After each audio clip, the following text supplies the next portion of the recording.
Både NATO och Warszawapakten skulle se Sverige som ett militärt genomgångsområde om det inte vore för det svenska försvaret.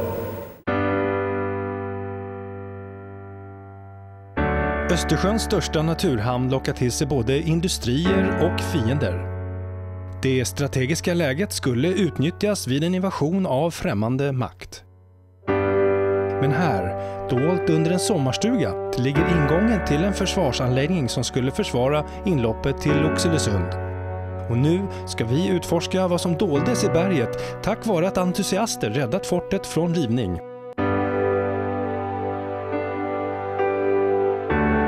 Det här är batteri OD.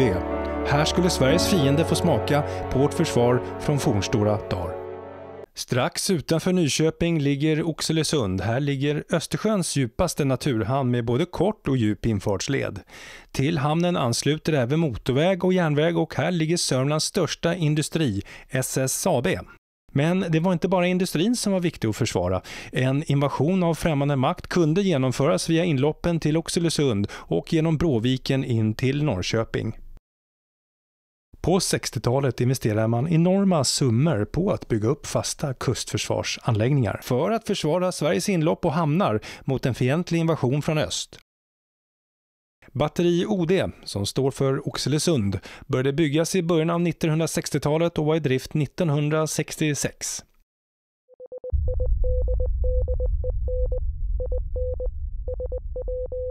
Inslaget till anläggning är unik. Dolt under en brun sommarstuga möts man av en garageport som möjligtvis kan kännas en smula överdimensionerad för ändamålet. Men när man väl är framme står det klart att detta är ju ingen vanlig sommarstuga. Bakom dörrarna sträcker sig långa tunnlar, bergrum och sängschakt, dimensionerad för att motstå en atombomb av Hiroshima-storlek. Skorstenen i stugan fungerade även som ventilationsutblås från bergrummen och luften blev väl avkyld innan den släpptes ut genom skorstenen för minimal värmesignatur.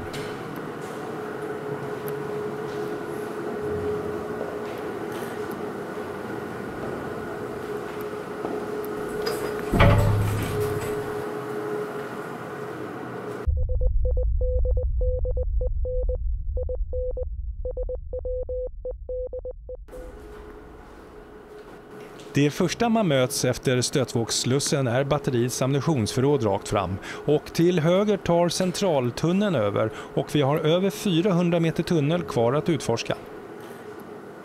Idag används förlängningen och matsalen för att visa upp diverse militära föremål och fakta från kalla krigets dagar. Så vi vandrar vidare mot de tekniska delarna av förlängningen. Och på rad ut med den centrala delen av tunneln hittar vi kök, verkstäder, dieseltankar och reservkraftverk. Hela 70 man skulle kunna leva tillsammans och var alltid redo här nere i berget. Man kunde vara självförsörjande under en hel månad utan någon hjälp från utsidan. Kapaciteten på dieseltankarna ligger på 20 kubikmeter var och dricksvatten togs från en borrad brunn i berget. Sjövatten fanns även tillgängligt som dusch och kylvatten.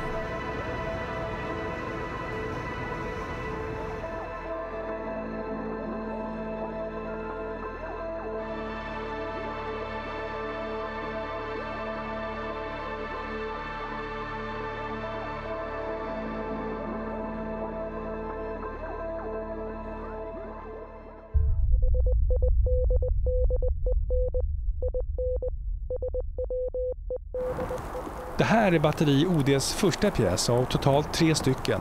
Samtliga eldrör och kupoler finns fortfarande tillgängliga på utsidan av fortet, men bara det andra pjästornet är bibehållen.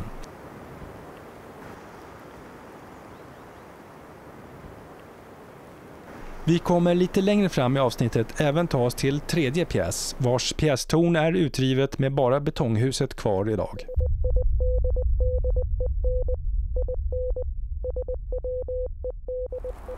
Det vi ser först på bergets gässa är ett runt enkelt skjul som döljer anläggningens radarstation.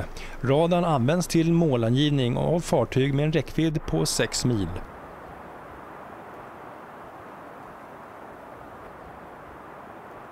En skenradar var även placering lite längre ner mot havet som skulle aktiveras vid ett krigshot.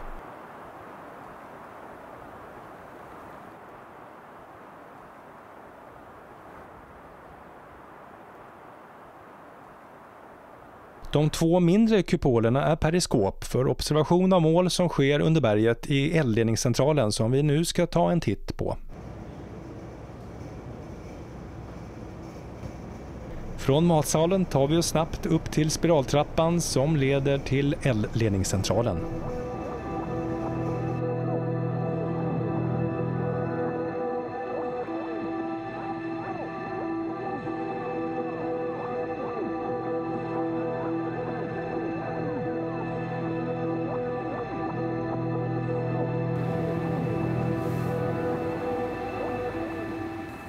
För det mesta var anläggningen obemannad mellan övningarna, men översyn av vapensystem och byggnader skedde med jämna mellanrum. Alla obemannade militära anläggningar har oftast en civil lokal tillsyningsman som har stenkoll på ovanliga aktiviteter och nyfikna bärplockare.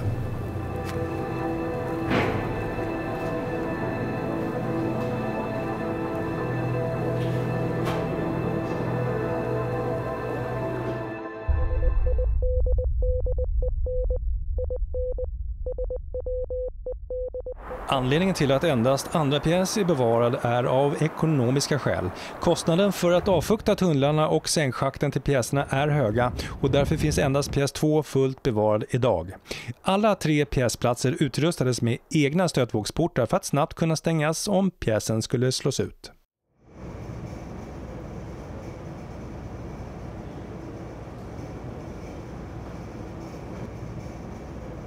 Varje kanon kunde avfyra 25 stycken 7,5 cm skott per minut.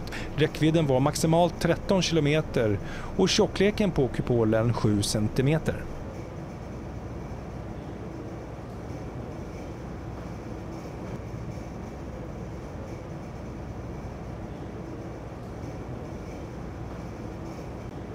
Wielands mekaniska verkstad var ett svenskt företag som bland annat tillverkade lyftutrustning som telfrar och traverskranar som bland annat finns på den numera avvecklade kärnreaktorn R1 i Stockholm.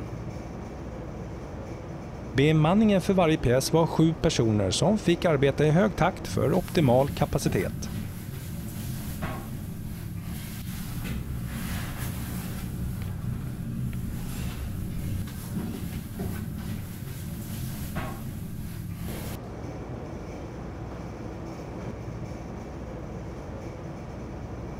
Man sprängde ner sig i berget ovanifrån i ett sänkschakt och göt ett fyrkantigt betonghus runt det utsprängda berget som innehöll pjästornet och ammunitionsförvaring och övriga utrymmen.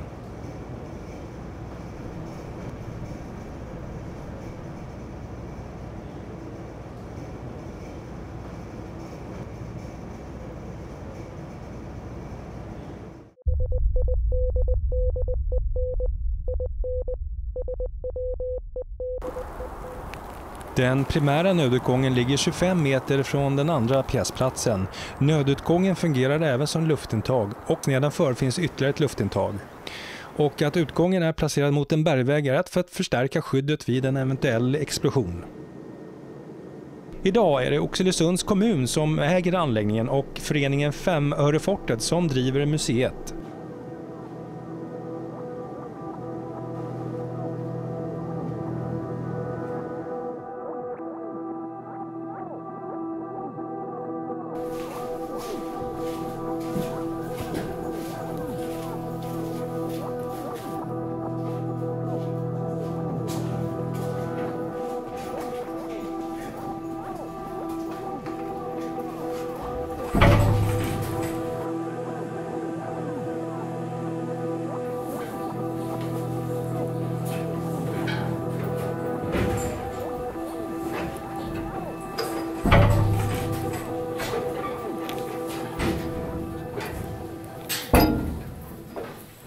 Området runt Femörehuvud och anläggningen var inget skyddsområde, men kanoner, radar och övriga installationer var skyddsobjekt med avbildningsförbud.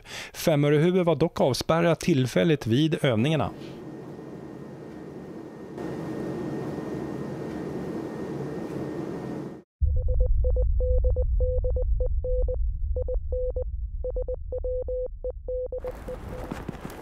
Tredje pjäs är precis som första pjäs helt utrensade från väsentligheter och endast eldröret och kupolen finns kvar idag. Vi ska strax gå ner i berget och ta en titt på betonghuset och tunnlarna. Där kan man tydligt se placering av pjästornet och de tillhörande utrymmena. Tunneln och de övriga utrymmena som sträcker sig till 3:e pjäs och mätstationer saknar idag belysning och avfuktningsutrustning.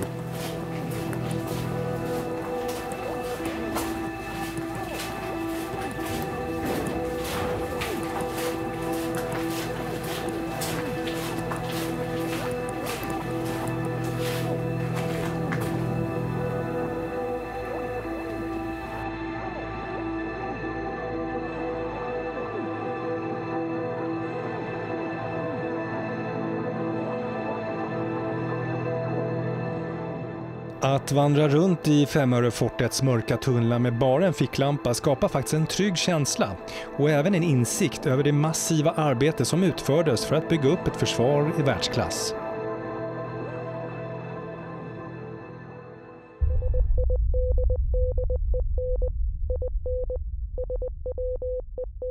Allra längst bort på den västra sidan om Femörehuvud hittar vi mätstationen. En 20 meter lång spiraltrappa från centraltunneln tar dig upp till mätstationens golv och en lucka väntar innan du kan klättra vidare upp i tornet. Men idag har man gjutit igen luckan och man kan endast nå tornet från utsidan. Vi kommer strax klättra upp i tornet, men vi börjar med att utforska tunneln som leder till mätstationen.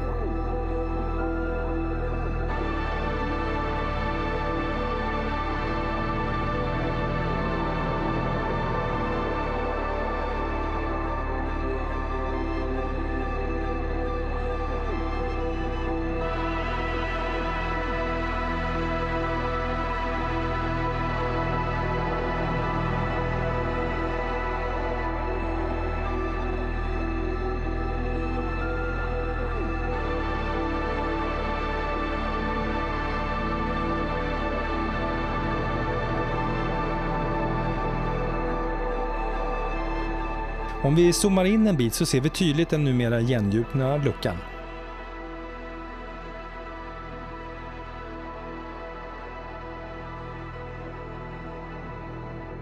Jättekul att du fortfarande är kvar så här långt in i avsnittet och tack för att du prenumererar.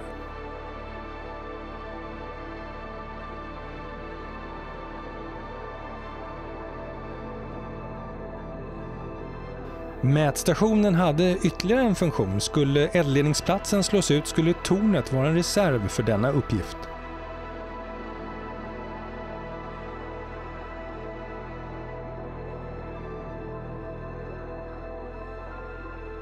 Den första övningen skedde 1966 och den sista 1994. Totalt 6 övningar med 1800 skott har avfyrats mot rörliga mål som boxerades ute på havet.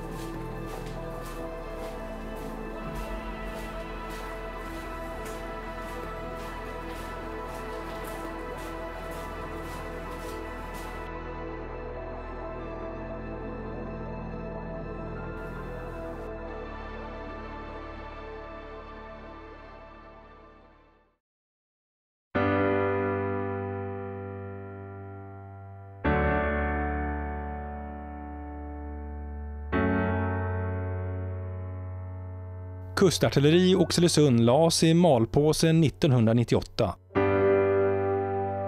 Och efter 5 år av djupsömn beslöt man att riva och plombera anläggningen för alltid. Men, likt som fågeln Fenix, återuppstod anläggningen tack vare att entusiaster räddade fortet från plomberingen och är idag ett stycke historiskt monument från försvarets fornstora dagar.